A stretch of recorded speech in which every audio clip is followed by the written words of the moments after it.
Hello everyone and welcome to another video. I know I've been gone for so long, so here's a short little video to help me get back into the swing of things. In this tutorial, I'm going to show you how to create a really quick and easy bullet wound. Now, this is a technique I recently read about in Makeup Artist magazine.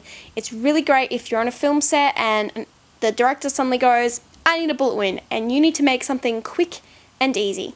So what I'm first going to start off with is Ben Nye Fresh Scab. I'm going to create a little hole, I'm going to blend out the edges, and then I'm going to dry that off with a hairdryer. Make sure that the heat of this is not too hot. You do not want to burn your skin.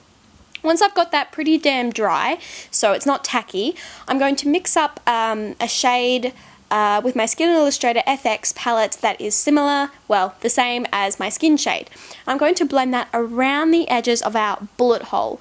Now this is going to make it look like that the skin has kind of been ruptured around it, and it's also going to make it a little bit more 3D.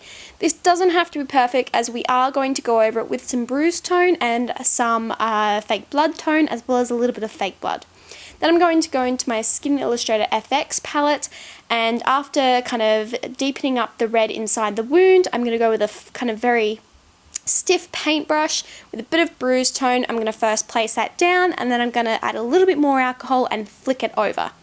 Then with black mixed in with the bruise tone and a bit of aged blood, I'm going to really darken up the middle of that bullet wound and really start to give it dimension.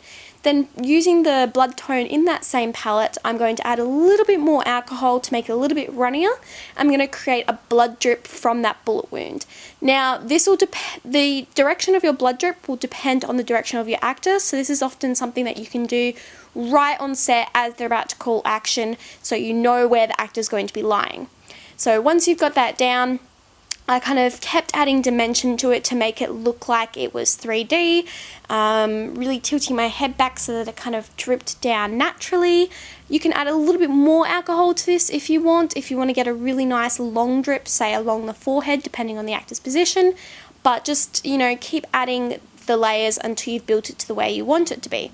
I've really darkened it up in the center there, and then I'm going to use a little bit of alcohol on my brush to take out a little bit of that color from the center to really add that inflammation effect. Then I'm flicking some blood tone mixed with bruise tone just over the entire thing. If this is a bullet wound, you are going to have some blood spatter on the face, so make sure you add this in correlation to the bullet that has been used. Then just taking a little bit of the shine off with some translucent powder.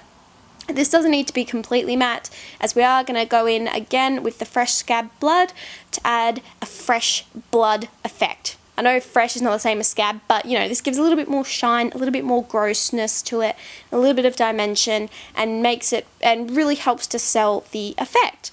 Now, if you wanted to do an exit wound as well, pretty simple, you don't have to do anything to the hair, just mix up some oatmeal with some fake blood, really cement that onto the back of the head where the exit wound would be, and dry it with a hairdryer, and you've got it. And there you go, there is your easy DIY out-of-kit bullet hole wound when director really wants it. I hope you enjoyed this video, and I hope to see you in the next one. Bye!